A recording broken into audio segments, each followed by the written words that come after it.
Dear viewers, Rana Sohail global pulse program के साथ हाजिर खिदमत।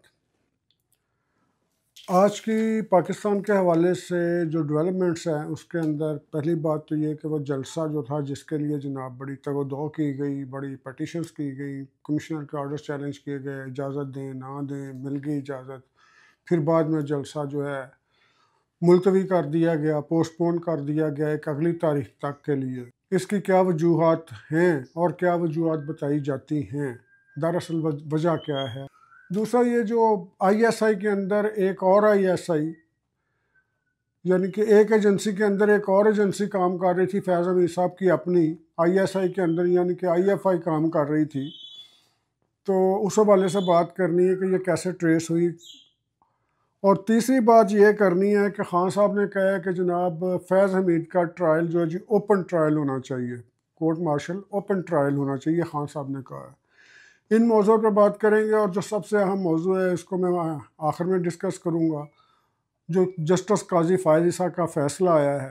तो उस फैसले के हवाले से बात करेंगे जो फ़ैसला ऑलरेडी दे चुके हैं फरवरी के अंदर, और जिसके ऊपर वो सारे जलसे जुलूस हो रहे थे, मजहबी जमातों के शुरू हो गए थे, जमात इस्लामी के मौलाना साहब के, मौलाना फजल रहमान साहब के, और जनाब तहरीक लब्बैक पाकिस्तान के। उस हवाले से बात करनी। सबसे पहले बात करते हैं जनाब कि ये जो कह रहे हैं ना जी ये नेटवर्क पकड़ा गया आईएसआई के अंदर, आईएफआई, तो ये अभी नहीं पकड़ा गया, ये काफ़ी देर का पकड़ा गया है, एंडोर्स अब किया गया है। आपको याद होगा कि एक बहुत बड़ी उनकी कारकुन है, सनम जावेद है उनका, जावेद साहब की दुख्तर है सनम, और फलक दोनों बहन हैं।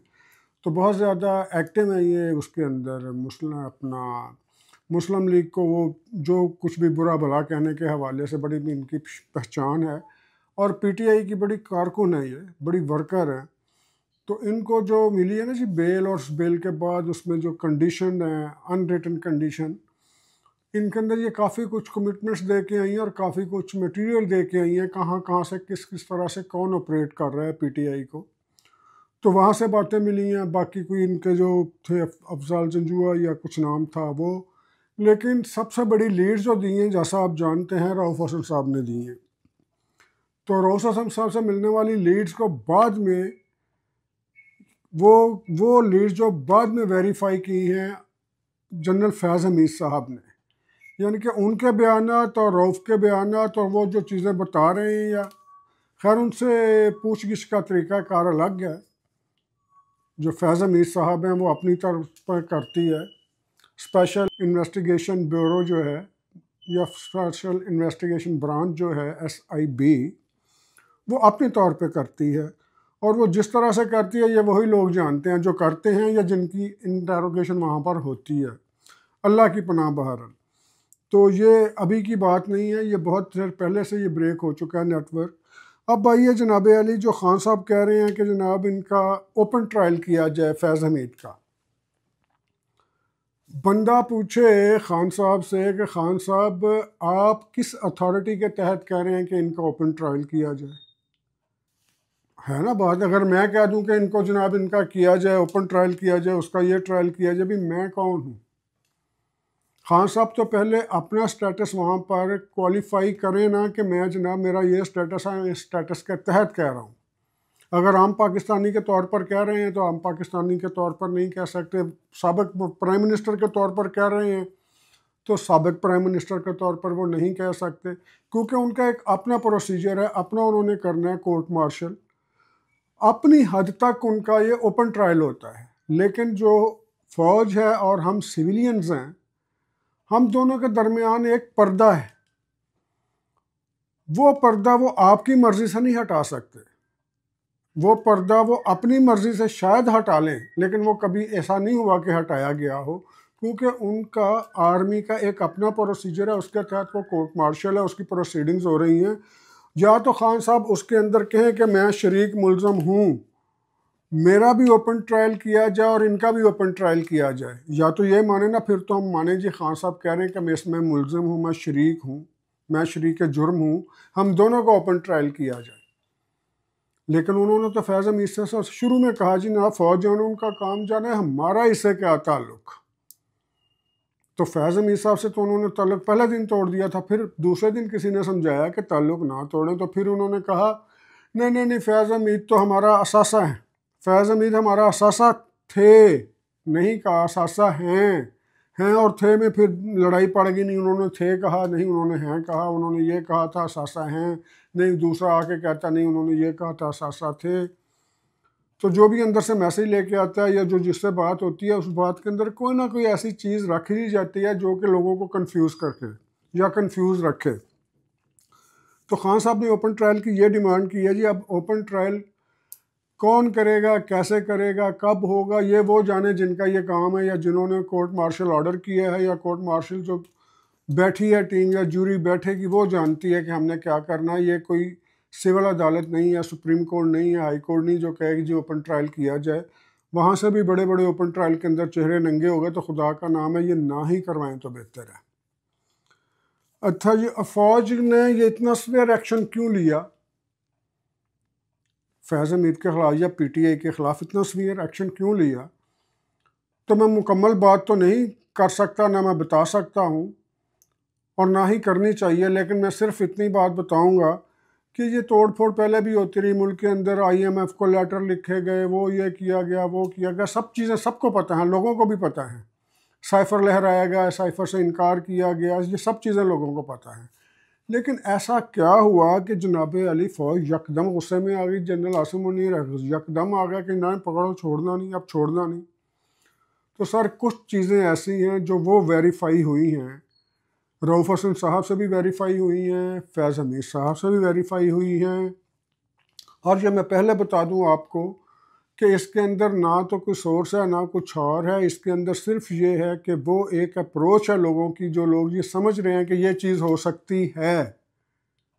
मैं जब आपको बताऊंगा तो आप भी कहेंगे जनाब अली इसके अंदर वो लिंक एस्टेब्लिश हो गया है, जिस पर मैं मुकम्मल ख़बर आने के बाद मुकम्मल बात करूंगा। वो लिंक एस्टेब्लिश हो गया है जिसके तहत मुल्क को श्रीलंका बनाने या मुल्क को बांग्लादेश बनाने के लिए जनाब कहा गया, नेगेटिविटी क्रिएट की गई और लिंक वो एस्टेब्लिश हुआ है। आपको याद होगा कुछ साल पहले खान साहब के दौर में, कुछ साल पहले एक यहाँ पर तैयारा उतरा था जिसके बारे में बहुत कंट्रोवर्सी पाई जाती थी, छुपाया जा रहा था, बताया जा रहा था, तो कोई तैयारा नहीं आया। और वह तैयारा कहाँ से आया था और कुछ लोग इज़राइल गए थे, किसके कहने पर गए थे, किनके भेजने पर गए थे, वो सारे लिंक एस्टेब्लिश हो गए हैं। इस पर मैं तफसील से बात करूँगा। इसका बहुत सारा मैटर मेरे पास आ चुका है, लेकिन बहुत सारा मैटर अभी बाकी है।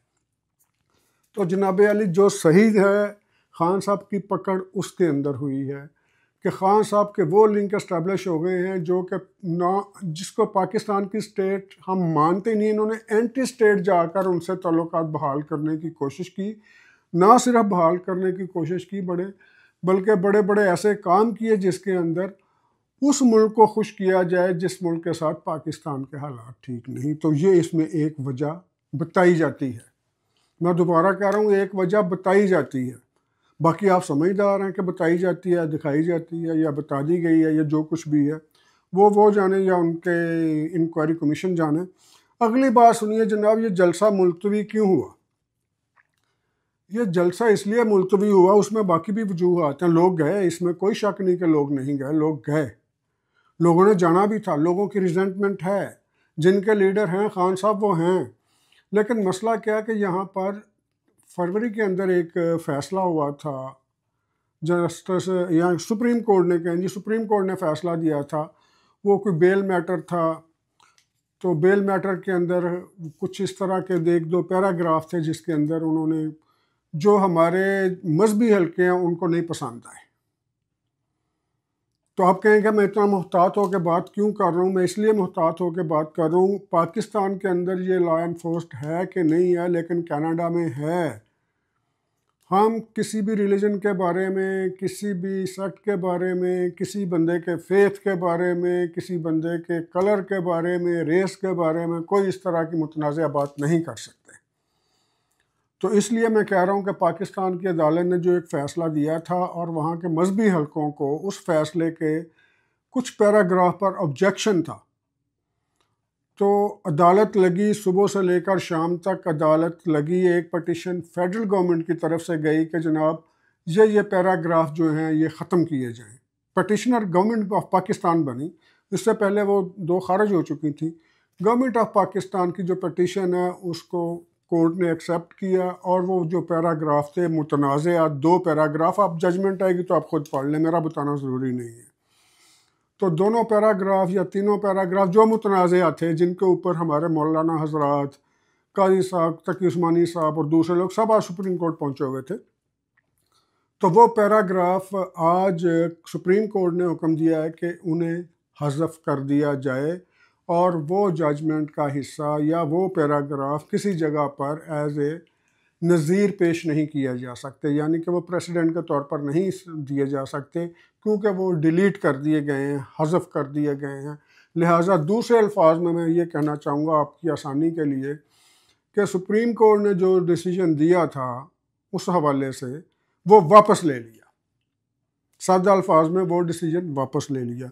तो खान साहब जो चाहते ये थे, अपने पहली बात पे आ जाइए, खान साहब चाहते ये थे कि मजहबी जमातों का कंधा इस्तेमाल करके, तहरीक लब्बैक का करके, जमीयतुल उलमा इस्लाम और जमात इस्लामी के कंधे इस्तेमाल करके इस इशू के साथ पीटीआई को भी जोड़ दिया जाए।